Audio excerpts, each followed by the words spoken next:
All right, my clock says 2:03. Let's get the ball rolling. Hi, everyone. My name is Jenna Malberg. I'm an associate program manager here at Internet 2, and I'm so excited to welcome you guys to the fifth session of the Net Plus webinar series, where we'll be tackling Panopto, LabArchives, and Canvas. I appreciate you guys spending the next hour with us to learn about our programs, and let me go ahead and introduce our first speaker, Lauren Hanks. So Lauren Hanks, please take it away. Thanks, Jenna, and welcome everyone. I was sitting here thinking during these first couple minutes, we got to get some music or something during the wait time. But thank you all for joining. A couple of housekeeping announcements before we get started. Please keep in mind that your microphones and video will be turned off by default. We also have the Zoom chat and the Q&A sections at the bottom of your screen that are open. I invite you to introduce yourself in the chat. Tell us where you're from, what institution you're with, why you're here today. We'll also be making the recording for this session available on our YouTube channel, and we'll include the link to the recording and these slides in the NetPlus series blog post. I'll also be sending this out to my mailing list as well. So if you have to leave early or if you want to share it with colleagues, that will be something you can do. While you're introducing yourself in the chat, I'll go ahead and introduce myself. My name is Lauren Hanks. I am the NetPlus Program Manager for Teaching and Learning Technologies here at Internet 2. I joined the team at the start of this year, so time is flying, but I still think I'm learning a lot every day. So meeting new faces and really happy to be seeing so many great folks in the participants list here. Prior to my time at Internet 2, I worked in higher ed web hosting for about 8 years. I live in the DC area here in Washington, DC, and I think, I'm passionate about digital literacy. I like tinkering with new technologies.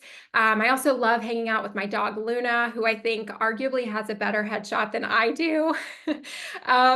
So if you've joined these sessions before, we're going to follow the same kind of rubric today. We're going to be talking a little bit about the services Panopto, LabArchives, and Canvas. We're going to be talking about the NetPlus benefits and what you need to be able to join, how you can get involved and take advantage of some of the program activities and events that we're doing. We're also going to have time for Q&A at the end. So if you don't want to leave your questions in the chat throughout, just know that you can save them for the end also. In the audience today, I'm also joined by my friends at Panopto, LabArchives, and Canvas. So hopefully they'll kind of keep an eye on the chat as well. And if there are any specific questions that you have for Ian, Richard, or Casey after this, we'll make sure that we have time for that in the Q&A. Okay, so jumping in, we're going to start first and talk about NetPlus Panopto. If you aren't familiar with Panopto, it is the world's leading video content management solution that allows educators to create, manage, and deliver video content across teams and classrooms in a really accessible, secure, and easy-to-use platform. Okay, so while Panopto can be used to record and edit and distribute this content in just a few clicks, the platform also extends beyond just lecture recording. Panopto is an intelligent knowledge management platform with interactive quizzing. There's automatic transcriptions and AI-powered smart search. There's analytics dashboards. And ultimately, these tools are helping institutions improve the way that they use video within the classroom to enhance the student experience.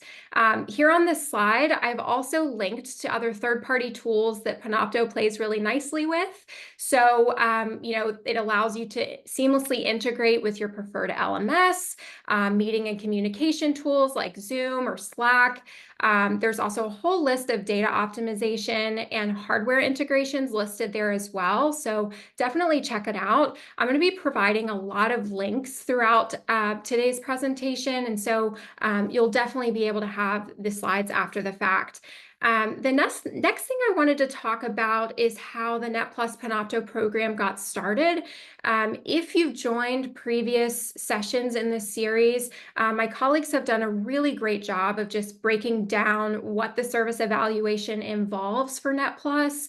So I'm not going to get too much into that today, but if you need a refresher or a quick overview, I'll let you know that, we have institutions that basically raise their hand and say, hey, we're really interested in using Panopto on our campus, and we want to work with Net Plus. We want to work with a larger community to advocate for best pricing and terms for higher ed. So we put together subject matter experts. These campuses that you see on the screen, they helped with the Net Plus Panopto service evaluation. We worked with their legal counsels and these sponsoring schools to look at things like accessibility, the business model and pricing. We covered functionality, legal, security, compliance. We looked at identity and access management. It's very thorough, actually. And after a 2-year validation process, we were able to bring Panopto in as the first ever video platform to the Net Plus portfolio, which is really exciting. That service evaluation wrapped in March 2019. And through that process, we were able to negotiate special contract terms that have been negotiated for you, specifically with you and your campus in mind. That also includes discounted rates on subscription fees and professional services. There are customized support packages at discounted rates. Lots of good stuff there. We also have something called a procurement analysis worksheet that goes in more detail into the changes that we were able to procure around service level commitments, compliance, use, termination. All of that's outlined in a document that compares against Panopto's standard terms with what we can offer in the Net Plus program. So I've linked to that there. We're able to, lock in year-over-year price increases, lots of good stuff. So if you want to join the program, you have to be an Internet 2 higher ed member or a not-for-profit higher ed institution. We also have additional resources for folks that are looking to get involved or to want to learn more about Panopto. One thing I wanted to highlight, if you haven't had a chance to look through our cloud scorecards, they're a great resource. And Panopto's is really strong. It talks a lot about where Panopto sits in terms of accessibility, security, network and connectivity, technical integration. All of those nitty-gritty details, I should say, are linked there in the cloud scorecard. So definitely check that out. I also am really excited to share that we are in the process of reforming the Panopto Advisory Board.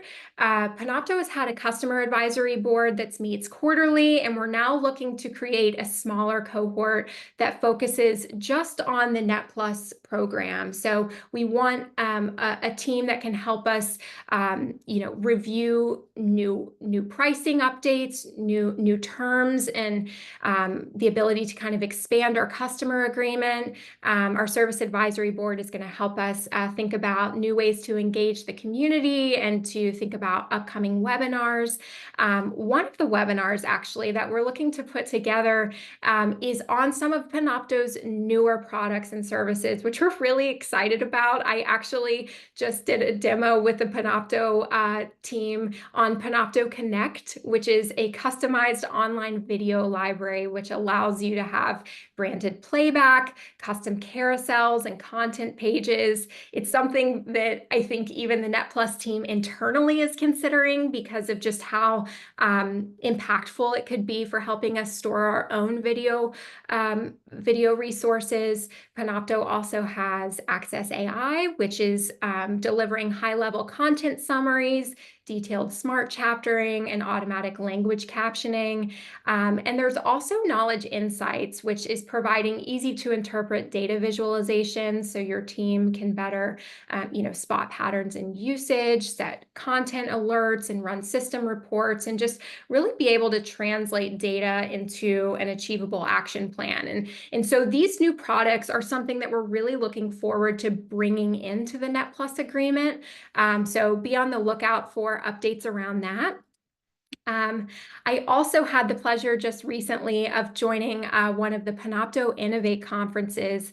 There are these user group meetings. The Panopto team has basically been traveling around the States this year, the last one being at the beginning of this month at Duke University. It was a really cool opportunity just to hear from the Panopto team and kind of get a sneak peek into their roadmap. We got to hear from Duke University and some other institutions just around how they're using Panopto in the classroom. And so I definitely recommend if you can join one of these. It was really cool. The next one is happening at UCLA in December. I've included the registration link here. These are completely free to attend, by the way. So definitely something you should take advantage of.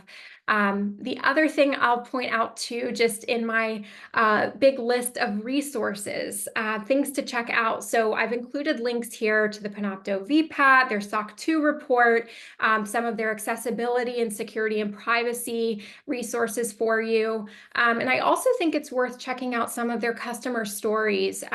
Here linked, we have articles on how NetPlus institutions like University of Arizona, Northeastern, and University of Washington are using Panopto to find impactful solutions on campus. Northeastern just recently did a seamless move of 15,000 courses to a new LMS and a new video management system. So it was really impressive. Definitely check those out. And like I said, if you have any questions for Panopto, drop them in the chat here or queue them up in the Q&A section, and we will definitely get to those. I'm going to jump next into NetPlus LabArchives, which is equally exciting. If you haven't heard about LabArchives, it is an electronic lab notebook, or ELN for short. It's also a workspace that provides scientists and their teams with better data management, connectivity, and collaboration. So LabArchives is built with the sole purpose of teaching lab courses with course management tools, which allows our educators to record research, manage their data, and collaborate in an uber secure way. I'm not sure if that's a formal term, but I'm going to use it anyway, using software that can be accessed anywhere. So features within the LabArchives environment include things like image annotation, chemical sketching. You have simultaneous collaboration on notebook pages. It's FERPA compliant. There's a lab builder library with hundreds of curated experiment templates and a lot more. LabArchives also integrates with a whole slew of other research and open source softwares. Your preferred LMS. There are other storage solutions there as well to help you build a more consolidated approach to course management. One of the other things that just came out recently, which is very exciting for LabArchives. So as of this June, all NIH intramural research program investigators, or IRPs, are required to document new and ongoing research using only electronic resources.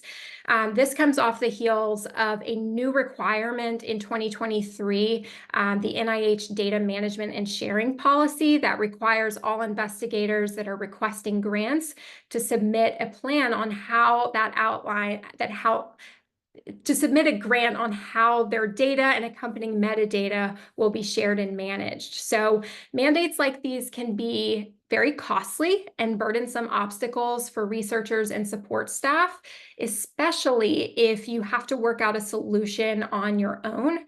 But the NIH got ahead of this by making LabArchives ELN available institute-wide, which is, a solution that's not only helping researchers meet core security requirements and comply with record managing policies, but it also provides really easy to use tools to help teams work more efficiently. So why was LabArchives chosen as the one approved ELN for the NIH? It is world-renowned for being compliant and having multidisciplinary support. It's also affordable and secure. I've included a link here on more on the why and the impact of that, so definitely check it out. For now, I'm going to jump into program benefits for LabArchives. So as with Panopto, we have been able to secure, year-over-year price increases. We've also negotiated support maintenance notification requirements. There are custom support onboarding and training packages available for our participating institutions. In order to join the program, you have to be an Internet 2 member or someone that LabArchives and Internet 2 mutually agree upon. And fun fact, actually, NetPlus LabArchives was one of our first programs to go through a service evaluation, which completed in October 2014. So we've had, an agreement in place, a wonderful partnership for over 10 years now, which is pretty cool. We also, as before, we have a procurement analysis worksheet here, which talks about additional changes that we've been able to negotiate on service level commitments, compliance, termination, all that good stuff. So if you're interested in just kind of more of those legal changes, I definitely recommend checking that out. And one of the things that we're excited to talk about too, we just reformed our NetPlus LabArchive Service Advisory Board earlier this year in April. And I promise you it was not due to color coordinating the logos at the bottom of the screen. It just kind of worked out that way. But our current advisory board is focused on helping LabArchives think through roadmap discussions around fraud detection. They're also providing LabArchives with best practices on re-implementation and re-engagement strategies on campus. And our service advisory board legal counsels are actually in the process right now of reviewing some exciting customer agreement updates. As I mentioned, we've been in partnership with LabArchives since 2014, and we now need new terms that reflect the obligations of the provider and also the current use of the customer. We have roughly, I think, 50 subscribing institutions that are using the customer agreement. And so our service advisory board doing this work helps, that participation at scale to ensure the lowest cost for our program participants. So as some of those changes become a little more solidified, we'll definitely be, sending out communication around those changes.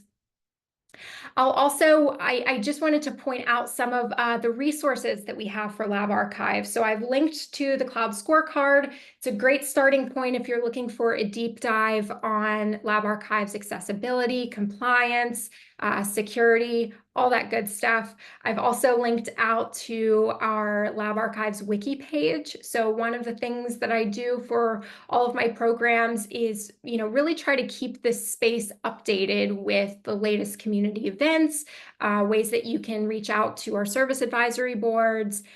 We have links to all of the Security Center stuff. So if you need to get in touch with LabArchives specifically about that, or if you have any questions, this wiki page is a great starting point. LabArchives also has some really cool case studies around how NetPlus institutions like Duke University, Carnegie Mellon, Tulane are using LabArchives to store and organize data in the classroom. I particularly like this one from Carnegie Mellon, where they talk about studying science fiction films and TV shows and then documenting that research in LabArchives. They say that a lab can simply be a collaboration space, and that data is just important in humanities as it is in STEM, which I think is fantastic. I'm an English major myself, so if you want to look into that more, definitely do. Okay, I'm going to jump into NetPlus Canvas or NetPlus Instructure. We'll talk about that naming in a second. When I was putting these slides together, I have to say that this was probably one of my more challenging slides, because I think it's quite challenging to try to condense everything that Canvas is or everything that Instructure is down into a single slide. So I know that I haven't done that and that there are things missing here.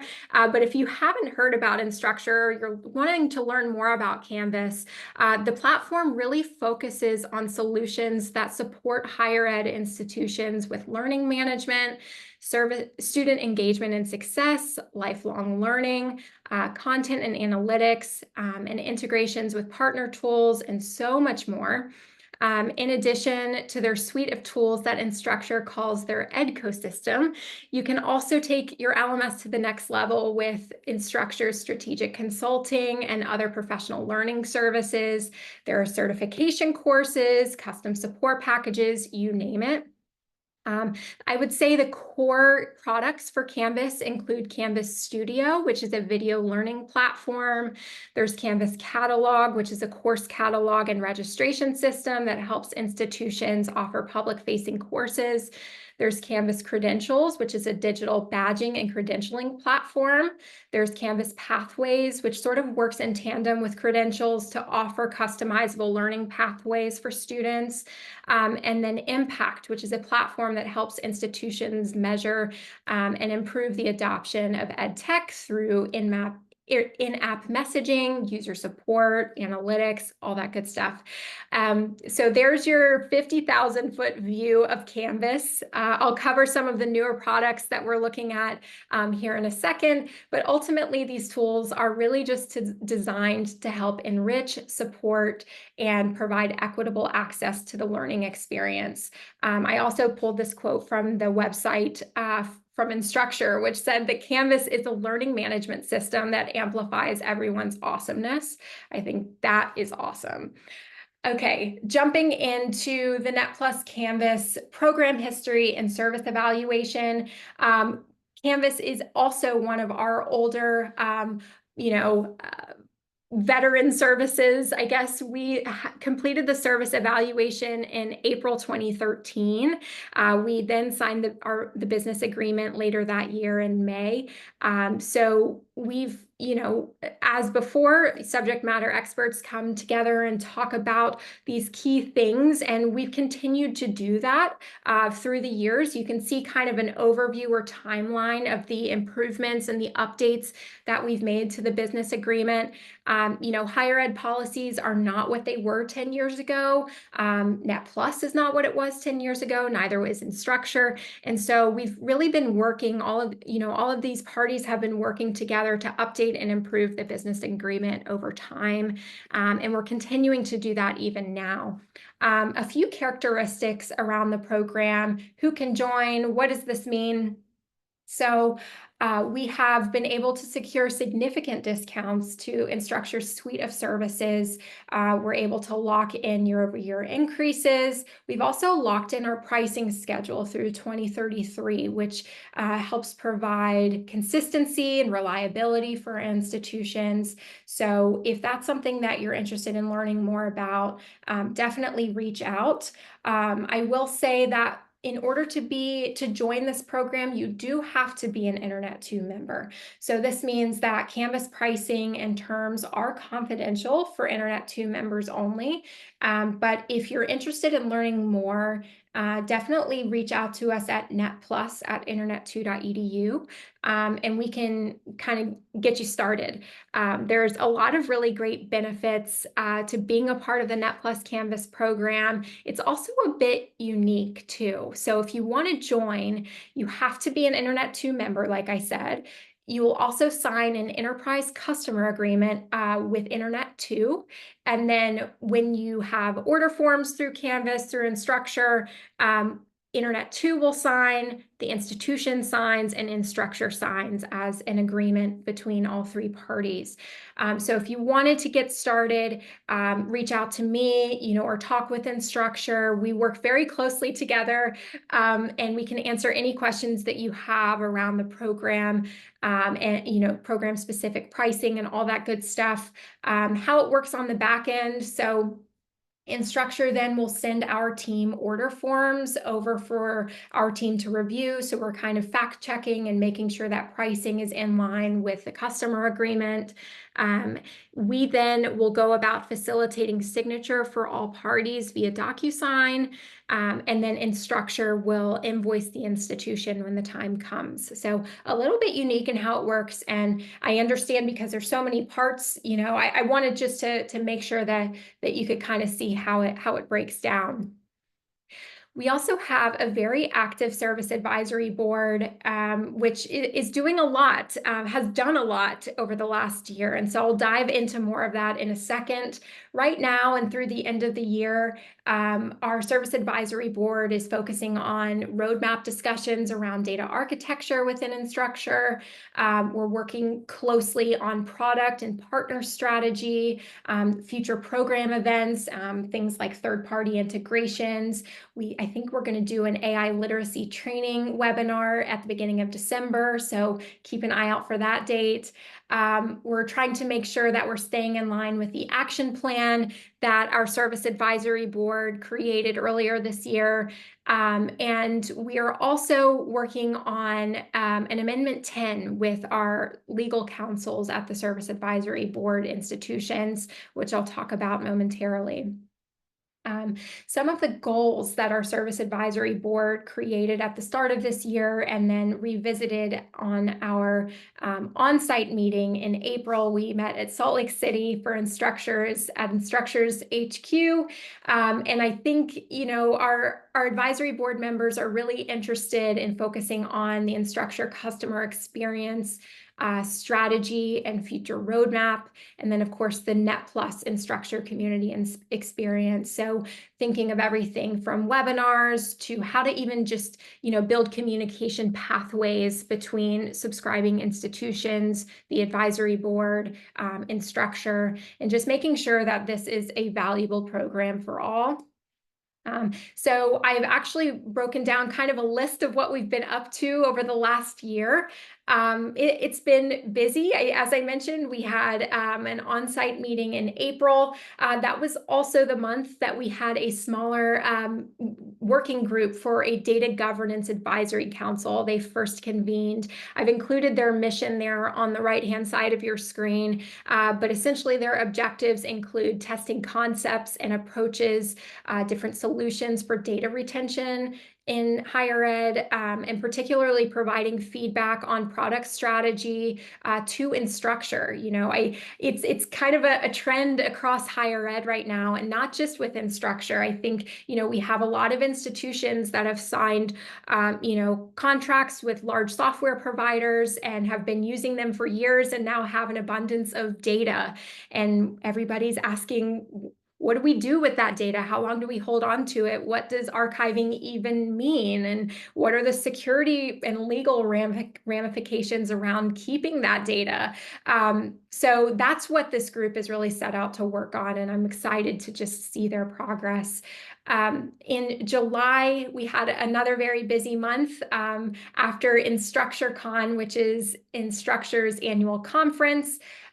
We also, it was announced that Instructure was going to be acquired by KKR.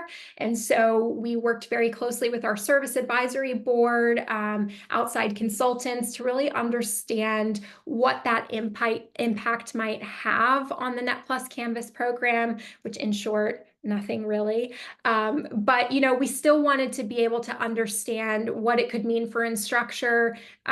We wanted to create a place where our subscribing institutions could reach out to the service advisory board to share their feedback and concerns.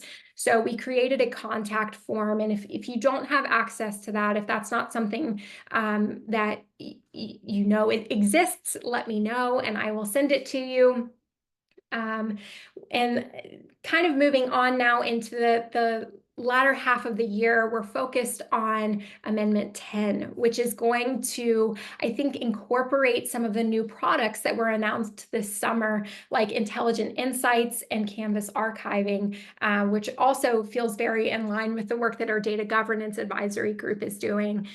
So Canvas Archiving, powered by K16 Solutions, is helping our institutions manage that data and set retention policies and figure out how to securely archive course content. Intelligent Insights is a premium analytics offering that helps Canvas admins make data-informed decisions. We're really excited to incorporate these into the Net Plus agreement. Amendment 10 is also going to have optional training and professional services updates. There's going to be updates to the privacy policy, acceptable use policy, those sorts of things too. So as with my other programs where we have some upcoming changes to the customer agreement, we will certainly keep you posted as these things are negotiated and formalized after they work through the proper channels with our service advisory boards. One of the next things I wanted to talk about, and I know I mentioned this earlier, so there's a lot happening. Instructure is changing. It's continuing to improve and expand and take on new products and services. And so we're sort of reaching this point where we need to think beyond Net Plus Canvas and lean more into Net Plus Instructure. And so I think one of the other changes coming for us in the future is just even maybe renaming the program. And so that's something that we're thinking about right now. So just wanted to mention that too as a fun update. Lastly, before we jump kind of into Q&A, if there are any other questions, I wanted to point to some resources for Canvas. So we've got the wiki page, the VPAT. I've got links here to Instructure's Trust Center, information on compliance. Of course, we have the cloud scorecard. I definitely recommend checking it out. Canvas LMS scorecard is very thorough. And then I've also linked here to some fun case studies from our Net Plus institutions. So if you want to hear more from folks like Utah State, Auburn University, Temple, how they're using Canvas in the classroom, I definitely recommend. Okay, I've been talking at you now for about a half hour. I see there's a little activity happening in the chat in the Q&A section. So let's kind of move into Q&A. All right, Jen, it looks like you're coming back. So maybe you can help catch me up to see what's been going on here, if there's anything. Yeah, so we have 3 questions in the chat today, Lauren. The first one is, does Net Plus Panopto have a HECBAT with SOC 2 and CAIQ? That's a good question. I'm not sure if Ian from Panopto is in the audience. If Ian, you want to take that. He is rejoining right now as panelist. Okay, cool.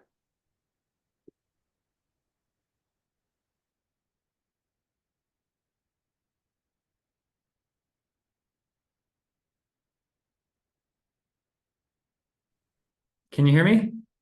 We can. Awesome. Sorry about that. I am traveling right now, so just dealing with a little hotel Wi-Fi. But I think I know the question, and Panopto does have a HECVAT, VPAT, and SOC 2. And then Panopto is also level 2 certified with TextRamp, which covers a lot of those cloud security controls as well. The other thing that Panopto is in the process of working through is the ISO security, which is more relevant, I think, internationally, but I found most security officers, the more letters and certificates they see, the happier they are. So. Awesome. Thank you, Ian. That's really helpful. And for the person that asked that question, we can also make sure to provide links to that. So I'll update my slides maybe after this. So when you're reviewing those, after the fact, we'll make sure to include those resources, Ian, that you mentioned. It looks like we have our speakers from LabArchives and Instructure joining as well. So just looking next at the questions, Casey, did you want to tackle the one? We got a question, is privacy incorporated into the Data Governance Advisory Council? Sorry about that. I'm also dealing with the hotel internet. Can you repeat that again, Lauren? Sure. I love that you all are traveling. Thanks for your dedication and joining today. Yes, the question was, is privacy incorporated into the Data Governance Advisory Council? It's not the focus of it, but it is something that is being surfaced in the discussions. The discussion is more about the retention of data and how that works in terms of long-term data retention. But certainly privacy conversations are being held tangentially within the framework of that governance council. Awesome. Thank you. And for our LabArchives speaker, I think we got a question. Can researchers use NetPlus LabArchives for long-term data storage and sharing for NIH grants?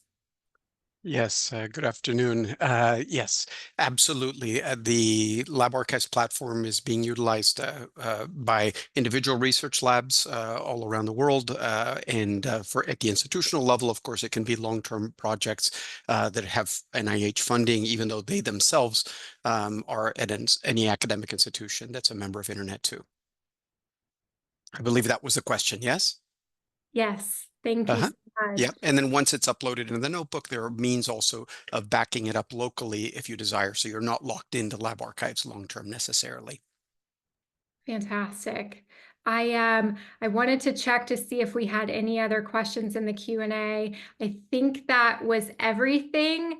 I guess while I have my other speakers here, is there anything that you all wanted to share? Not to put you on the spot, is there anything that you wished was asked that you wanted to cover or share with our NetPlus community today?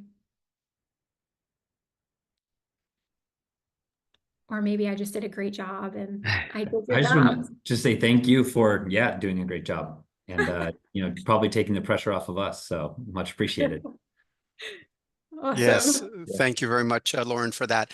I would just say that even though I was asked to jump in Matt Miller's place, I don't know if this was discussed, but I might just mention that in addition to the electronic lab notebook and the 2 versions for education and for research, we also have, as part of the Internet 2 offering for universities, a inventory service that helps to manage inventories both for teaching and research labs, as well as a scheduling tool as well.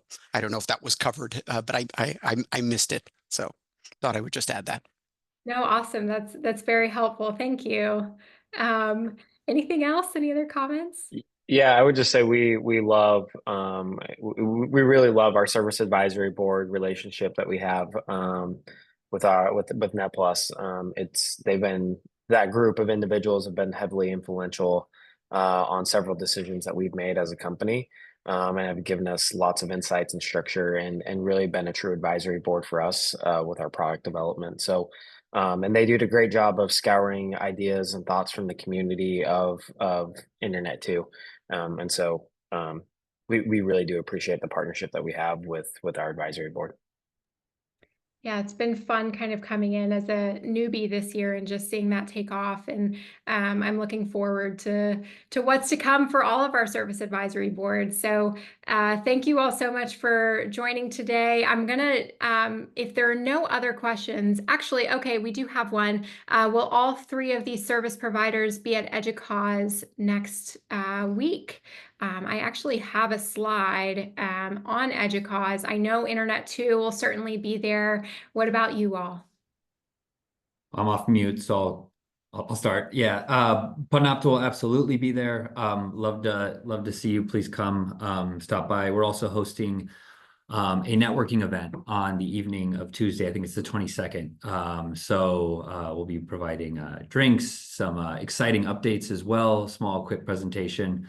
If your account manager hasn't reached out to you, you should be hearing from them soon. But definitely going to be there. Yes, we will also absolutely be there.